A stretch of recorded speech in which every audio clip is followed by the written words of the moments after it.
Vamos começar pelo cara que, na minha opinião, é o pai de tudo isso, Sócrates. Atenas, século V a.C. Tinha um homem feio, e ele mesmo admitia isso, que ficava andando pelas ruas, parando as pessoas e fazendo perguntas, não para ensinar, mas para questionar. Você diz que sabe o que é justiça, mas me explica, o que é justiça? Esse era o método dele, perguntar até a pessoa perceber que ela não sabia tanto quanto achava que sabia. Sócrates não escreveu nada, tudo que sabemos sobre ele veio dos alunos deles, especialmente o Platão. Mas aí o impacto foi tão grande que o governo de Atenas ficou com medo. Medo de um homem que só fazia perguntas. Aí o condenaram à morte por corromper a juventude e desrespeitar os deuses. E sabe o que ele fez? Bebeu o veneno tranquilo, porque para ele morrer por um princípio era melhor do que viver sem ele. A frase mais famosa atribuída a ele é: só sei que nada sei, soa paradoxal, mas é a base da humildade intelectual. Do outro lado do mundo, na China antiga, tinha um cara tão misterioso que a gente nem sabe direito se ele existiu de verdade. Lao Tzu, ou Lao Tzu, é considerado o fundador do taoísmo. A ideia central dele é o Tao, ou caminho. Uma força que flui por todas as coisas, que não pode ser nomeada nem totalmente compreendida.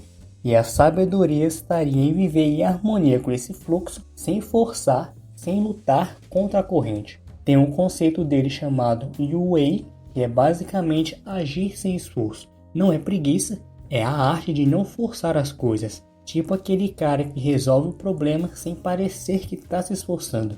Esse é o ideal do Lao Tzu. Ele escreveu ou compilou o Tao Te Ching, um dos textos mais traduzidos na história humana. 71 parágrafos que cabem no livrinho de bolso e que as pessoas ainda ficam relendo por anos tentando entender. Voltando para a Grécia, o aluno mais famoso de Sócrates foi Platão.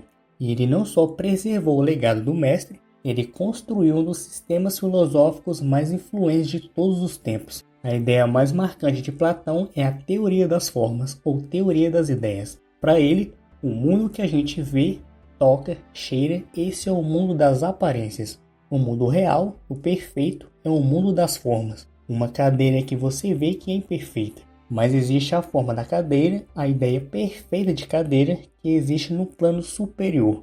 Parece abstrato demais, eu sei. Então ele criou a famosa alegoria da caverna. Imagine prisioneiros acorrentados numa caverna, vendo só sombras na parede. Eles acham que aquelas sombras são a realidade. Aí um deles escapa, vê o sol pela primeira vez e entende que o que ele via na caverna não era nada. Esse prisioneiro somos nós quando a gente acorda para uma verdade maior. Platão fundou a Academia, uma das primeiras universidades do mundo, e escreveu a República, um livro onde discute como seria a sociedade ideal. Spoiler, ele achava que deveria ser governada por filósofos nada suspeitos. Agora deixa eu te falar de alguém que era o oposto de tudo isso. Se Platão era o filósofo das grandes ideias, das grandes teorias, Diógenes era o filósofo que vivia no barril. Literalmente, um barril de madeira no meio da praça pública. Diógenes era o cínico, não no sentido moderno de aquele que não acredita em nada, mas de alguém que rejeita completamente as convenções sociais e busca a virtude na vida mais simples possível. Ele andava pelas ruas de Atenas fazendo coisas escandalosas para provocar as pessoas. Conta a história que certa vez Alexandre o Grande, o cara que conquistou metade do mundo, foi visitá-lo pessoalmente. Alexandre perguntou: "O que você quer de mim? Posso te dar qualquer coisa." E Diógenes respondeu: "Sim, saia da minha luz." Alexandre ficou tão impressionado que disse: "Se eu não fosse Alexandre, queria ser Diógenes." A filosofia de Diógenes no fundo é simples. A maioria das coisas que a gente corre atrás não tem valor real. Status, riqueza, aparência, tudo convenção. O que importa é a virtude e a autossuficiência. Se tem um nome que atravessou milênios e ainda é citado hoje em filosofia, ciência, biologia, política e ética, esse nome é Aristóteles. Ele foi aluno de Platão e discordou do mestre em quase tudo. Enquanto Platão achava que o mundo real estava fora, no plano de formas perfeitas, Aristóteles dizia: "Para, o mundo real é esse aqui, vamos observar ele." Aristóteles foi basicamente o primeiro cientista no sentido moderno da palavra. Ele catalogou animais, estudou astronomia, criou a lógica formal desenvolveu a retórica, a política, a ética, a lista é ridícula. Na ética, ele introduziu o conceito que eu acho genial, a eudaimonia, que é traduzida como felicidade, mas significa mais algo como florescimento humano. Não é felicidade no sentido de alegria momentânea, é sobre viver bem, desenvolver seu potencial, ser virtuoso. E para isso ele propôs o meio termo. A virtude está sempre entre dois extremos. Coragem, por exemplo, é o meio termo entre covardia e imprudência. Generosidade é um meio entre a avareza e o esbanjamento. Ele também foi tutor de Alexandre o Grande. Parece que o homem tinha um talento especial para estar perto de gente poderosa. A influência de Aristóteles foi tão grande que na Idade Média as pessoas simplesmente o chamavam de o filósofo. Assim mesmo, com maiúsculo, como se só existisse um. Tá, a gente falou de virtude, de formas perfeitas de viver no barril, mas e se a filosofia fosse sobre prazer? Calma, não é bem isso que tu tá pensando. Epicuro defendia que o objetivo da vida é a felicidade, mas não o prazer desenfreado. Para ele, o maior prazer é a ausência de dor e a tranquilidade da mente, o que ele chamava de ataraxia. Sabe o que ele achava que fazia as pessoas infelizes? Duas coisas, o medo dos deuses e o medo da morte. Ele argumentava que os deuses não se importam com a gente, então não tem por que ter medo. E a morte, quando ela chega, você não está mais lá para sofrer. Epicuro fundou uma escola chamada Jardim e aceitava todo mundo, mulheres, escravos e pobres, revolucionário para a época. O que ele valorizava de verdade, amizade, paz de espírito e prazeres simples. Comida boa, boa companhia, boa conversa, nada de acúmulo, nada de ambição excessiva. Irônico que epicurista hoje seja sinônimo de luxo e gula, né? Exatamente o oposto do que ele pregava. Da Grécia, a gente salta de volta para a China e para um dos homens mais influentes que já pisaram nessa terra, Confúcio. China, 551 a.C. O país está fragmentado, em guerra e instável, e tem um professor itinerante, filho de família nobre que caiu em desgraça, indo de reino em reino tentando convencer os governantes a serem gente boa. Parece ingênuo, mas o sistema que ele desenvolveu mudou a civilização chinesa por mais de 2000 anos. Para Confúcio, a harmonia social vem da virtude pessoal. Começa em você, como você trata seu pai, sua mãe, seus filhos, seus amigos. Se cada pessoa cumprir bem o seu papel nas relações fundamentais da vida, a sociedade inteira fica melhor. O conceito central é o Ren, benevolência, humanidade, amor ao próximo, e o Li, que são os ritos, as normas de conduta e o respeito, não como coisas vazias, mas como a cola da sociedade. Os ensinamentos dele foram compilados pelos discípulos dos Analectos, uma coleção de frases e diálogos que ainda é lida hoje como referência moral na China e em boa parte da Ásia. Antes de continuar, deixa eu abrir um parêntese rápido. Antes de Sócrates, Platão e Aristóteles tinham um grupo de pensadores que a gente chama de pré-socráticos, gente que ficava tentando entender de que é feito o mundo. Tales de Mileto achava que era de água, Heráclito achava que era fogo e que tudo muda o tempo todo, nada é permanente. Já Pitágoras acreditava que o mundo era feito de números. Sim, Pitágoras, aquele do teorema que você aprendeu na escola e que vai carregar para sempre sem saber usar na prova. Mas ele era muito mais do que isso. Pitágoras fundou uma escola que era quase uma seita, com rituais, segredos e regras específicas, incluindo a proibição de comer feijão. Ninguém sabe exatamente porquê, algumas teorias são bem curiosas. Ele acreditava na transmigração das almas, que a alma se reencarna em corpos diferentes depois da morte, e que tudo no universo pode ser compreendido através das relações matemáticas. A música, os planetas, a natureza, tudo seguia proporções numéricas. Curiosidade, ele não deixou nenhum escrito. Tudo que sabemos vem de relatos de seguidores, então nem temos certeza do que foi ideia dele ou dos pitagóricos. Mas o legado, esse é inegável. Platão foi profundamente influenciado por ele, a geometria, a harmonia musical, a astrofísica moderna, tudo tem um pouquinho de Pitágoras. Já que a gente está falando dos pré-socráticos, um nome que não pode ficar de fora, Tales de Mileto. Ele é considerado o primeiro filósofo do Ocidente, o cara que pela primeira vez tentou explicar o mundo sem usar mitos ou deuses, e a resposta dele foi: tudo é feito de água. Tá, pode parecer simplório, mas o ponto não é a resposta, é a pergunta. Pela primeira vez na história, alguém perguntou de que é feito o universo e tentou responder com a razão, não com a religião. Esse é o começo da ciência. Ele também previu um eclipse solar em 585 a.C., sem telescópio, sem satélite, só com observação e matemática. Agora eu vou te contar uma história que é de arrepiar. Epicteto nasceu escravo. Roma, primeiro século depois de Cristo, o nome dele literalmente significa adquirido em grego, porque ele foi comprado, vendido, era propriedade de alguém.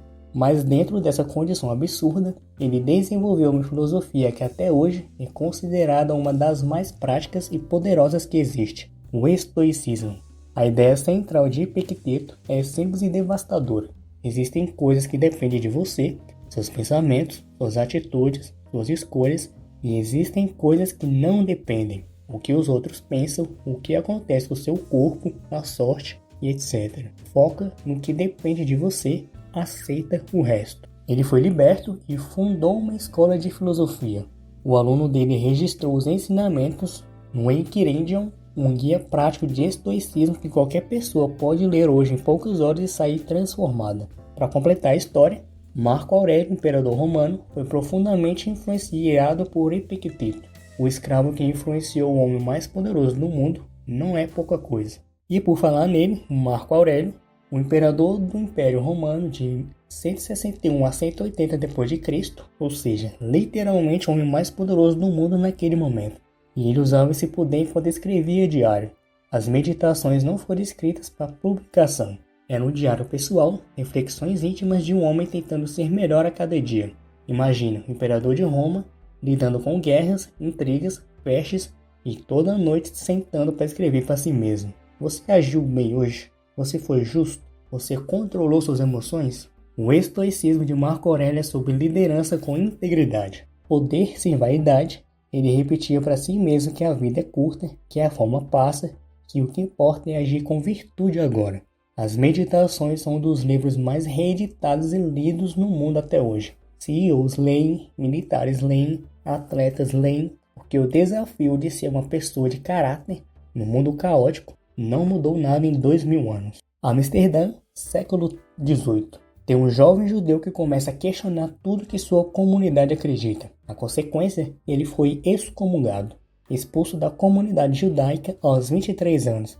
É o equivalente a ser cancelado em escala histórica. O nome dele é Baruch Spinoza e as ideias que causaram todo esse escândalo eram, no mínimo, revolucionárias. Spinoza defendia que Deus e a natureza são a mesma coisa. Não existe um Deus separado que olha de cima e intervém na história. Deus é tudo, tudo é Deus. Essa visão se chama panteísmo. Para ele, a liberdade humana vem do entendimento racional. Quanto mais você compreende as leis da natureza e de si mesmo, mais livre você é. Ele vivia de polir lente de óculos, literalmente. E nas horas livres escrevia sua obra monumental, Ética, publicada após sua morte. Um livro escrito como se fosse geometria, com definições, axiomas e proposições. Filosofia com a estrutura da matemática. Spinoza influenciou Kant, Hegel, Einstein, que disse que se acreditava em algum Deus, era no Deus de Spinoza. Se você acordou num dia e pensou, a vida é sofrimento, você já foi um pouquinho Schopenhauer. Arthur Schopenhauer nasceu em 1788 na Alemanha e foi um dos filósofos mais pessimistas e mais honestos que já existiram. A ideia central dele, no fundo de tudo, existe a vontade. Não uma vontade consciente, uma força cega, irracional, insaciável. A vontade quer existir, reproduzir e crescer, e nós somos apenas instrumentos dela. A vontade nunca é satisfeita. Todas as vezes que realizamos o desejo surge outro. Daí o sofrimento ser a condição básica da vida. Tá, e daí?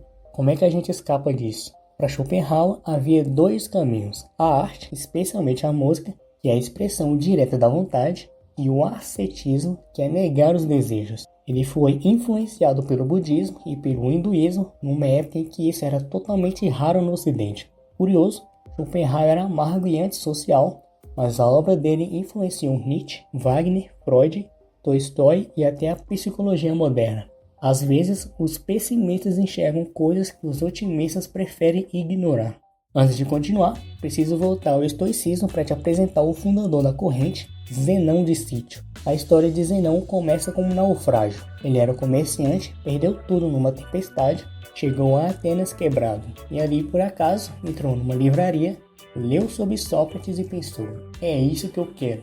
Foi estudar com filósofos cênicos e por volta de 300 a.C. começou a ensinar no pórtico pintado, em grego, Stoa Poikile, daí o nome estoicismo. A mensagem central: a virtude é o único bem real. Riqueza, saúde, reputação são preferíveis, mas não são bens verdadeiros. O que realmente importa é como você age, pensa e escolhe. O destino é destino, aceita. Mas como você reage ao destino, isso é teu. Zenão não deixou escritos, mas o movimento que ele fundou atravessou séculos e até você hoje, seja pelo Marco Aurélio, pelo Epicteto ou pelo monte de livros de estoicismo modernos que aparece no seu feed. Ainda no estoicismo moderno, romano aliás, tem o nome que você precisa conhecer: Sêneca, conselheiro do imperador Nero, escritor, filósofo e no final condenado à morte pelo próprio imperador que ele ajudou a criar. A vida de Sêneca lembra um roteiro de série, mas os escritos que ele deixou são de uma clareza impressionante, especialmente sobre a brevidade da vida, um ensaio que você lê uma tarde e pode mudar como você pensa sobre o tempo. A mensagem é basicamente: você não tem pouco tempo, você desperdiça o tempo que tem. Você adia, procrastina, vive para cumprir a expectativa dos outros e de repente a vida passou. Sêneca era rico, famoso e poderoso, e ficava lembrando a si mesmo que nada disso importava de verdade. Esse conflito entre o que ele pregava e como ele vivia gerou críticas na época e gera até hoje. Mas talvez seja justamente por isso que ele ressoa tanto. Ninguém é perfeito, nem os filósofos. Chegamos a um dos maiores e mais temidos nomes da filosofia, Immanuel Kant. Temido porque é difícil, muito difícil. Mas deixa eu tentar te contar o essencial sem fazer sua cabeça explodir. Kant nasceu em 1724 em Königsberg, na Prússia, e nunca saiu dessa cidade, literalmente. Passou a vida inteira lá, mas a mente dele viajou por onde nenhuma tinha chegado. O problema que Kant queria resolver era: como o conhecimento é possível? Homer, que a gente vai ver já já, tinha abalado a filosofia ao dizer que a razão não pode provar muita coisa. Isso tirou o sono de Kant, e a resposta que ele deu mudou a filosofia para sempre. Kant disse: a mente humana não é o espelho passivo da realidade, ela constrói a realidade. Quando você vê o mundo, você está vendo o mundo filtrado pelas estruturas da sua mente, que é o espaço, tempo, causa e efeito. Você nunca acessa a coisa em si, você acessa sempre uma versão processada. Na ética, ele criou um imperativo categórico, uma espécie de regra moral universal. Haja apenas de acordo com aquilo que você poderia querer que fosse lei para todo mundo. Em outras palavras, se você não quer que todo mundo faça, não faça. Parece simples, mas é devastador aplicado à realidade. Mentir seria errado sempre, porque se todo mundo mentisse o tempo todo, a comunicação colapsaria. O homem que tirou o sono de Kant, David Hume, escocês do século XVIII. Hume foi provavelmente o filósofo empirista mais radical que existiu, e a pergunta que ele fez, simples e devastadora, foi: como sabemos que as coisas têm causa? Tipo, você vê uma bola de bilhar bater em outra e a outra se move. Você acha que a primeira causou o movimento da segunda, mas Hume diz: você não viu a causação, você viu uma sequência de eventos, e seu cérebro, por hábito, assumiu que um causou o outro. Mas isso não é lógico, é um hábito mental. Isso pode parecer estranho, mas derruba boa parte da ciência e da filosofia do século XVIII. Hume também foi cético em relação à religião. Questionou a existência de milagres com um argumento simples: qual é o mais provável? Que as leis da natureza tenham sido suspensas ou que a pessoa que relatou o milagre esteja equivocada. Ele foi uma das mentes mais afiadas da história e ainda assim não conseguiu o cargo de professor em Oxford porque era considerado ateu demais. A academia tem um histórico longo de rejeitar suas melhores cabeças. Do ceticismo racional, vamos para uma ideia que sacudiu a política mundial: Jean-Jacques Rousseau. Gênebra, 1712, Rousseau cresceu, se mudou para Paris, virou escritor e filósofo e chegou a uma conclusão que contrariava tudo que os pensadores da época defendiam. Enquanto outros iluministas celebravam a civilização e o progresso, Rousseau diz: a civilização corrompeu o ser humano. O ser humano natural é bom. São as instituições sociais, a propriedade, a hierarquia, a competição que criam a desigualdade e a maldade. Daí a ideia do bom selvagem. Não uma pessoa específica, mas a ideia de que antes da civilização a gente vivia mais livremente, mais autenticamente. A solução de Rousseau: o contrato social. A legitimidade do governo só existe quando ele representa a vontade geral do povo. A soberania não pertence ao rei, pertence ao povo. Esse livro, Contrato Social, foi lido pelos líderes da Revolução Francesa. E quando eles subiram na guilhotina para decapitar o rei, tinham Rousseau na cabeça. Suas ideias sobre educação também foram radicais. Em vez de encher a criança de conteúdo, deixe ela se desenvolver naturalmente, explorando o mundo. Antes de Rousseau, tinha outro filósofo que pensou sobre governo e direitos, John Locke. E se Rousseau foi lido pelos revolucionários franceses, Locke foi lido pelos fundadores dos Estados Unidos. Locke diz que todo ser humano nasce com direitos naturais: a vida, a liberdade e a propriedade. Sua familiar? É porque Thomas Jefferson parafraseou Locke na Declaração de Independência. A ideia dele: o governo existe para proteger esses direitos. Se ele falha nisso, ou pior, viola esses direitos, o povo tem o direito de derrubá-lo. Na teoria do conhecimento, ele foi o pioneiro do empirismo. A mente humana ao nascer é uma tábula rasa, uma lousa em branco. Tudo que a gente sabe vem da experiência, nada é inato. Locke foi moderado, pragmático, menos dramático que Rousseau, mas o impacto dele nas democracias liberais modernas talvez seja maior do que o de qualquer outro filósofo político. Vamos falar do cara que inventou a dúvida como método, René Descartes. França, século XII, século XVII, aliás. Descartes era matemático e filósofo, ficou incomodado com uma pergunta: como eu sei que qualquer coisa que eu acredito é verdade? E se eu estiver sonhando? E se o espírito maligno estiver me enganando sobre tudo? Então ele decidiu duvidar de absolutamente tudo e ver o que sobrava. No fim, ele chegou em algo que não conseguia negar: o próprio ato de duvidar. Se eu estou duvidando, estou pensando. E se eu estou pensando, existo. Daí a frase mais famosa da história: cogito ergo sum. Penso, logo existo. É a base de tudo, a única certeza é que você é um ser pensante. Descartes também é responsável pelo dualismo cartesiano. A ideia de que mente e corpo são substâncias distintas. Uma ideia que gerou discussões até hoje na neurociência e na filosofia da mente. Na matemática, ele inventou o sistema de coordenadas cartesianas, aquele plano x e y que você aprendeu na escola. Sim, o Descartes do cogito ergo sum é o mesmo dos gráficos de matemática. Contemporâneo de Descartes, Francis Bacon também estava incomodado com os limites do conhecimento, mas por outro ângulo. Enquanto Descartes partia da razão pura, Bacon dizia: observe o mundo, experimente, colete dados, não parta de teorias prontas, vai lá e vê o que acontece. Esse é um método indutivo, que vai do específico para o geral. Em vez de começar com uma verdade universal e aplicar aos casos, você coleta casos e chega a uma verdade geral. Bacon não inventou a ciência sozinho, mas foi um dos pioneiros a articular sistematicamente como um método científico deveria funcionar. Seu livro, Novum Organum, é uma crítica ao aristotelismo medieval e um manifesto pela ciência empírica. Curiosamente, a lenda diz que ele morreu de pneumonia após o experimento envolvendo neve e preservação de alimentos. Morreu na prática, literalmente. E o famoso fruto do método científico que Bacon pregava? Isaac Newton. Newton não é um filósofo no sentido tradicional, mas foi tão influente no pensamento humano que seria um crime não incluí-lo aqui. Ele formulou as 3 leis do movimento e a lei da gravitação universal. Em outras palavras, ele explicou por que as maçãs caem e por que os planetas orbitam o Sol com a mesma matemática. O impacto disso vai além da física. Newton demonstrou que o universo funcionava como uma máquina, previsível, governada por leis, compreensível pela razão.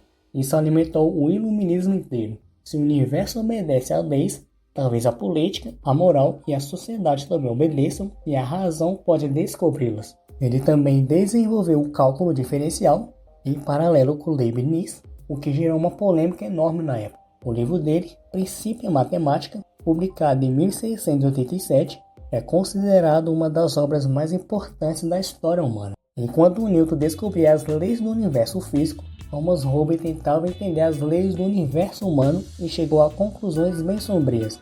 Inglaterra, século XVII, época de guerras civis, e Hobbes olhou ao redor e pensou: sabe o que é o ser humano no seu estado natural, sem governo, sem lei, um lobo para si mesmo? Na ausência de autoridade, a vida seria, nas famosas palavras dele, solitária, pobre, desagradável, brutal e curta. A solução? Um contrato social onde as pessoas abrem mão de suas liberdades em troca de segurança. E o Estado, o Leviatã, como ele chamou, precisa ter poder absoluto para manter a ordem. Hobbes não era exatamente o defensor dos direitos individuais, mas ele foi o primeiro a pensar sistematicamente sobre por que os governos existem e qual é a base do poder político. Você pode discordar da conclusão, e Locke e Rousseau discordaram, mas a pergunta que ele fez é fundamental.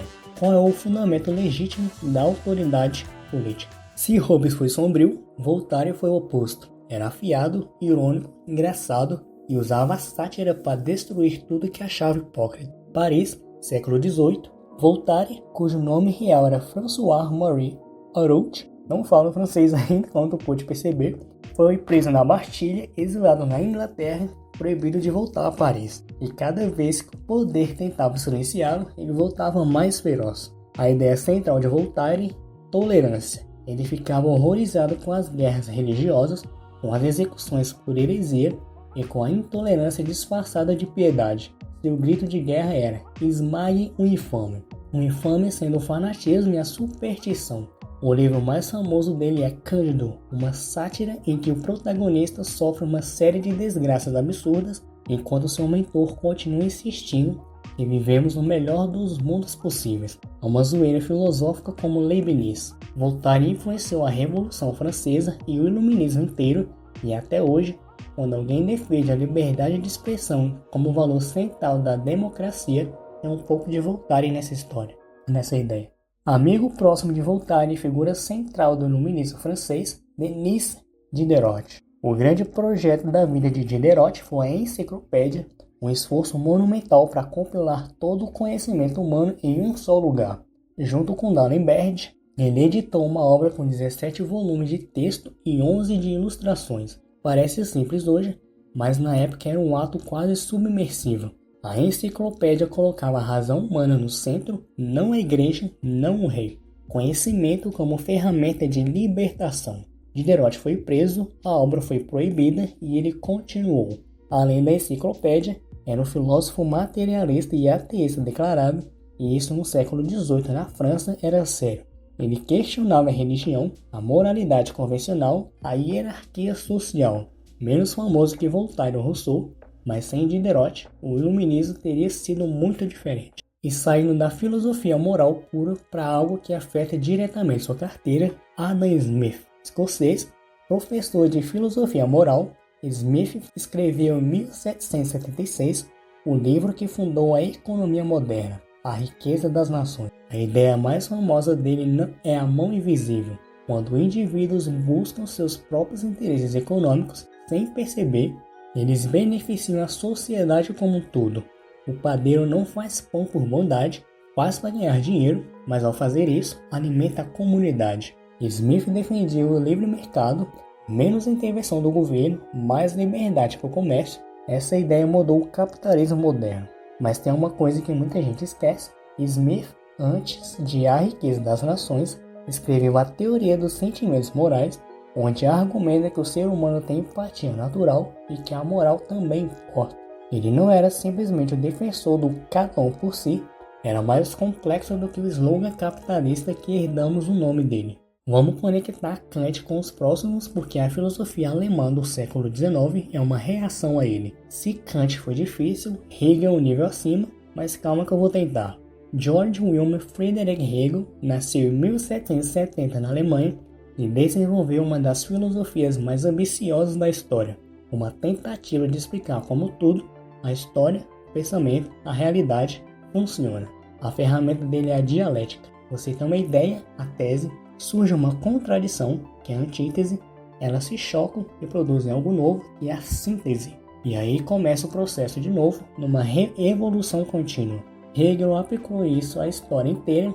A história não é caótica, ela tem uma lógica, uma direção.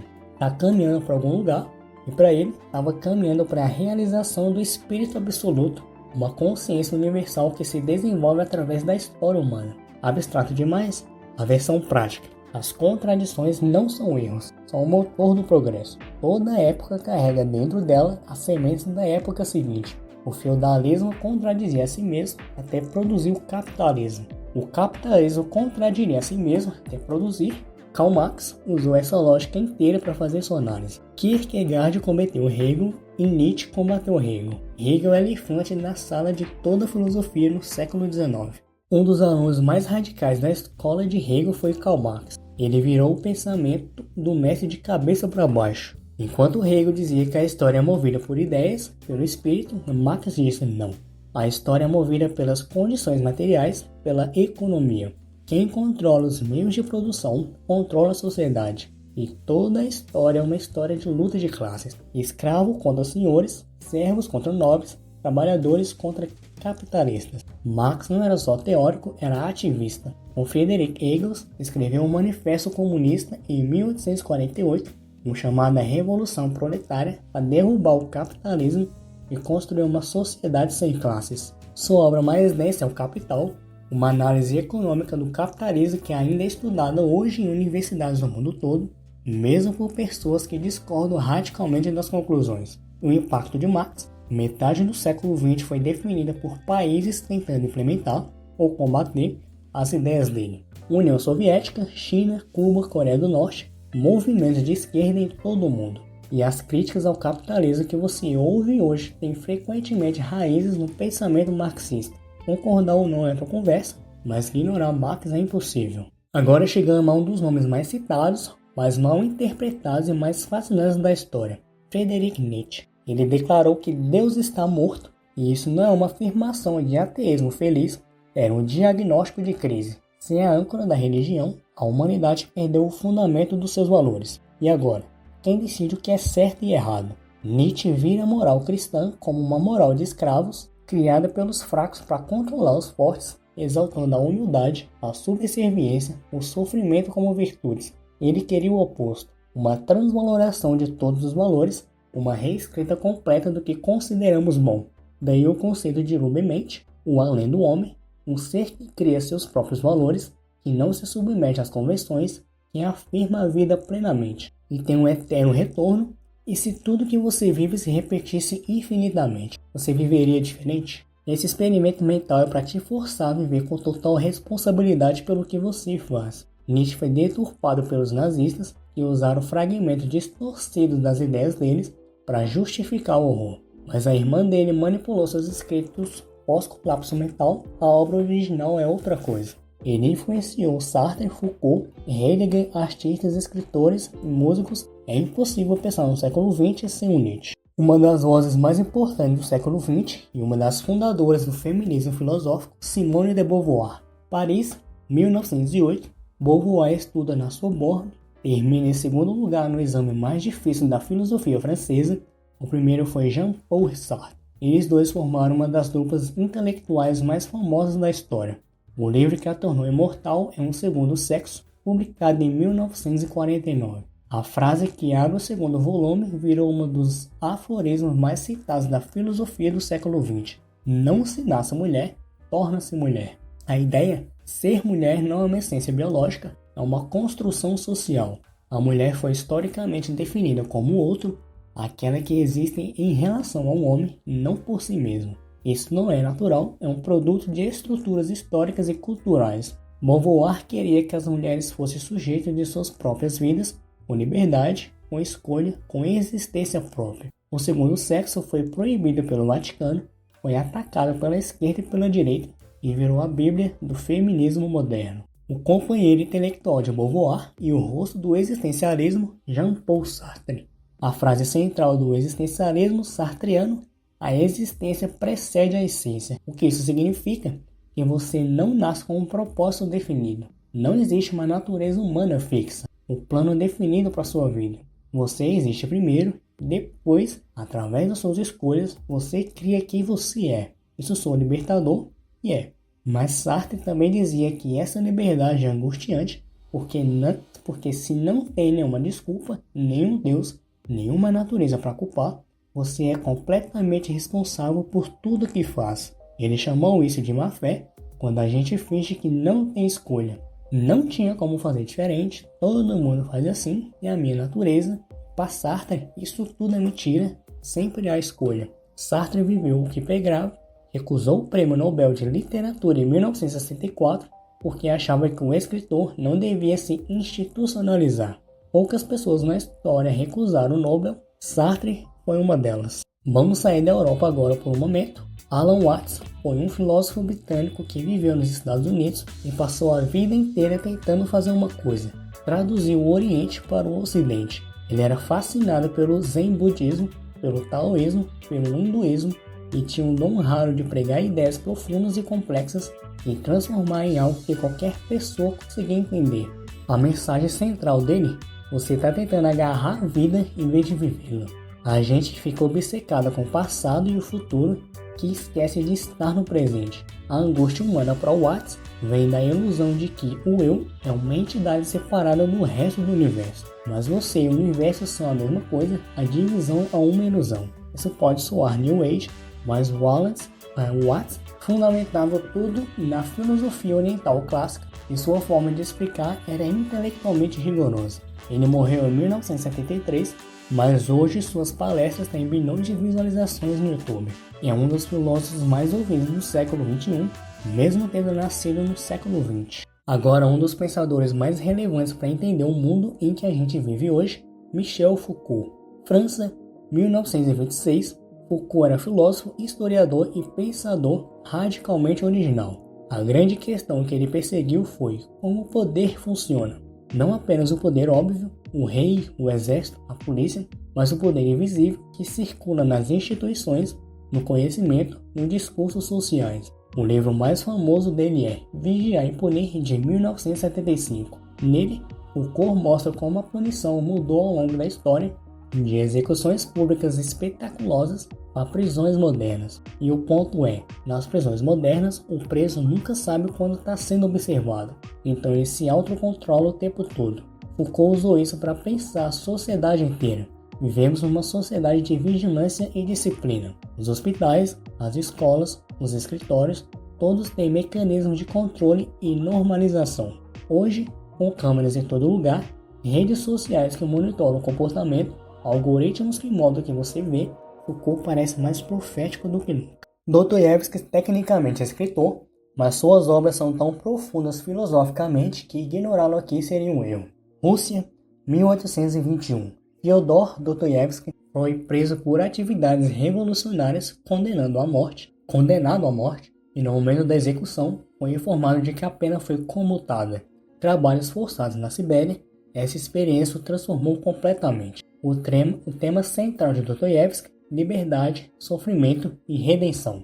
Seus personagens não são simples, são seres humanos completos, cheios de contradições que cometem erros terríveis e buscam redenção. Em Crime e Castigo, Raskolnikov mata uma mulher acreditando que é um homem superior, além das leis morais comuns. O resto do livro é a destruição psicológica dessa ideia. A conclusão: ninguém está além da moral, e o sofrimento da consciência é inescapável. Dostoiévski antecipou questões que Nietzsche, Sartre e os existencialistas desenvolveriam décadas depois, e fez isso através de personagens que parecem reais. Kafka, Camus, Garcia Marques, todos reconheceram a influência de Dostoiévski. Ele é o escritor dos escritores. Auguste Comte foi o fundador do positivismo e é considerado um dos pais da sociologia. França, século XIX, Comte estava convicto de que a humanidade havia passado por 3 estágios: o teológico, que é explicar tudo com Deus; o metafísico, que é explicar conceitos abstratos; e o positivo, que é explicar consciência e dados concretos. Para ele, só o conhecimento baseado em observação e experimentação é conhecimento legítimo. A filosofia especulativa, a metafísica, a religião, estágios superados. Comte foi longe demais, chegou a propor uma religião da humanidade com santos laicos e rituais seculares. Não colou, mas o impacto do positivismo na ciência e nas ciências sociais foi enorme. Quando você ouve alguém dizer baseado em evidências ou dados comprovam que, há um pouco de Comte nisso. Voltando à Roma Antiga, Cícero, advogado, senador, cônsul, filósofo, um dos maiores oradores que já existiram. Cícero viveu numa época de crise de República Romana, a mesma época de Júlio César, e foi um dos que tentou salvar as instituições republicanas. No final, pagou com a vida. Foi assassinado por ordem de Marco Antônio. A importância filosófica de Ciro é que ele foi ponte entre a filosofia grega e a civilização romana. Ele traduziu, adaptou e popularizou as ideias dos estoicos, dos céticos e dos platônicos para um público latino. Suas reflexões sobre lei natural, justiça e governo republicano influenciaram o pensamento político ocidental por 2000 anos. Os fundadores dos Estados Unidos leram Cícero, Montesquieu leu Cícero, o conceito de república, coisa pública, e a raiz de república, ciceroniano. Ele defendia que o melhor governo é aquele que combina elementos de monarquia, aristocracia e democracia, um equilíbrio de poderes. Soa familiar? Chegamos à Idade Média e um homem que tentou, e em grande parte conseguiu, unir a filosofia grega com o cristianismo, Tomás de Aquino. Século XIII, a Igreja domina a Europa e Aristóteles, redescoberto através das traduções árabes, está causando um problema. Seus ensinamentos parecem contradizer a fé cristã. Afinal, Aristóteles não falava de ressurreição nem de criação do mundo. Tomás de Aquino diz: não precisam se contradizer, razão e fé são complementares. A razão pode provar muito sobre a existência de Deus, e a fé revela o que a razão não alcança. Ele criou as famosas 5 vias, 5 argumentos racionais para a existência de Deus, e escreveu a Suma Teológica, uma obra monumental que cobria teologia, filosofia, ética e muito mais. Tomás de Aquino se tornou a base da filosofia oficial da Igreja Católica, posição que mantém até hoje. O tomismo continua sendo ensinado em seminários e faculdades de filosofia pelo mundo todo. E o curioso, ele era tão quieto e gordo que seus colegas o chamavam de o boi mudo, mas quando escrevia, rugido de um leão. Antes de Tomás de Aquino, houve outro gigante que mudou o pensamento cristão ocidental, Santo Agostinho. Norte da África, século IV, Agostinho cresceu sem ser cristão. Era um jovem brilhante, sensual, ambicioso, que foi da vida boêmia, da filosofia maniqueia, à conversão ao cristianismo depois de anos de conflito interior. Nas suas Confissões, uma das autobiografias mais lidas da história, ele escreveu esse percurso em forma de oração direta a Deus. É um texto de uma honestidade brutal sobre desejo, culpa, busca e fé. A minha mais famosa, nosso coração está inquieto até que repouse em ti. Agostinho desenvolveu ideias sobre o pecado original, a ideia de que a humanidade carrega a ferida de Adão, sobre graça divina e livre-arbítrio. Essas tensões sobre a vontade humana e a graça de Deus influenciaram profundamente a reforma protestante.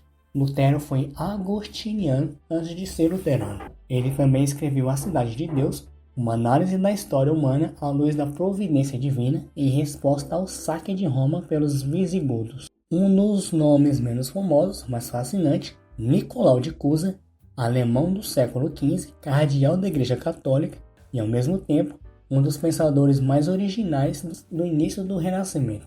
Ele introduziu o conceito de douta ou ignorância, a ideia de que o verdadeiro conhecimento começa quando você reconhece os limites da sua razão. Quanto mais você sabe, mais percebe o que não sabe. E o infinito, Deus, simplesmente escapa de qualquer definição que a razão tenta criar. Também propôs a coincidência dos opostos que, em Deus, todos os contrários se unificam. Grande e pequeno, finito e infinito, as distinções que fazemos são limitações humanas. Cusa influenciou Giordano Bruno, que influenciou Kepler e Galileu. Ele está na linha de ancestrais que levou à Revolução Científica, mesmo sendo o cardeal medieval. Início do século XVI, a Igreja Católica está podre por dentro, corrupção, venda de indulgências, clérigos que mal sabem latim, e tem um homem que quer reformar tudo isso por dentro sem ruptura. Erasmo de Roterdã, holandês, humanista, o escolar mais famoso de sua época. Erasmo lia os textos originais das escrituras em grego e hebraico e mostrava como as traduções latinas estavam cheias de erro. Isso era no mínimo constrangedor para a igreja. O livro mais famoso dele, Elogio da Loucura, é uma sátira brilhante. A loucura faz um discurso elogiando a si mesmo e, no processo, zomba de teólogos, padres, nobres e reis. Erasmo foi contemporâneo de Lutero e os dois deveriam ser aliados, mas divergiram profundamente sobre o livre-arbítrio. Lutero queria ruptura total, Erasmo queria reforma gradual. A ironia da história, o moderado é o mais esquecido, o radical mudou o mundo. Contemporâneo de Erasmo e amigo próximo dele, Thomas More, inglês, advogado, político brilhante e o homem que inventou a palavra utopia. Em 1516, More publicou um livro descrevendo uma ilha imaginária chamada Utopia, onde todos são iguais, onde não há propriedade privada, onde a sociedade funciona em harmonia. Uma crítica velada à Inglaterra real, cheia de... Mais tarde, More virou Lord Chancellor do rei Henrique VIII, e quando Henrique quis se separar da Igreja Católica para se divorciar, More recusou apoiar por preço à cabeça. More foi executado em 1535, a Igreja o canonizou como mártir. A história o lembra como um homem que morreu por uma questão de consciência. Hoje, utopia virou sinônimo de qualquer visão idealizada da sociedade, mas More criou o conceito pensando em social, não em isso. Agora chegamos a um dos filósofos mais intrigantes do século XX, Ludwig Wittgenstein.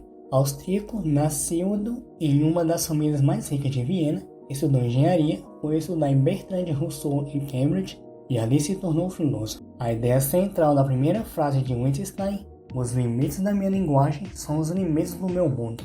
A filosofia confunde muita gente que tenta dizer coisas que a linguagem simplesmente não consegue dizer. Daí a conclusão: sobre aquilo que não se pode falar, deve-se calar. Depois de publicar o trato, Wittgenstein achou que havia resolvido a filosofia. Foi dar aula em escola rural por ser tirano.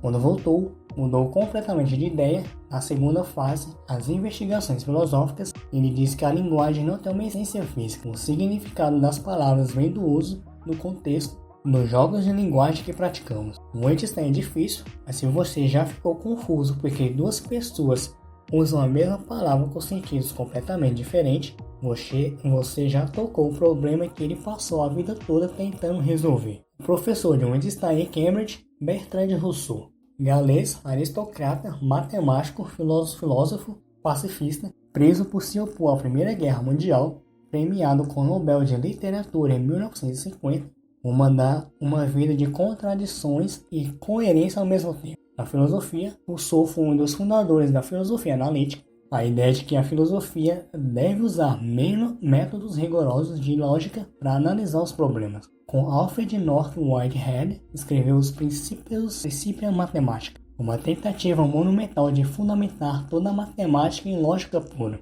Levou anos e veio Kurt Gödel e mostrou que era impossível completar o projeto. A matemática tem limites inerentes, mas a tentativa em si foi revolucionária. Rousseau também ficou famoso pela sua teoria dos tipos, uma solução para o paradoxo de Rousseau, um paradoxo que ele mesmo descobriu envolvendo conjuntos que contêm a si mesmos. Fora da academia, Rousseau escreveu sobre felicidade, sobre guerra e paz, sobre educação, sempre com clareza e humor. Seus ensaios são deliciosos de ler até hoje. Você chegou até aqui? Mais de 40 filósofos plenos de pensamento humano.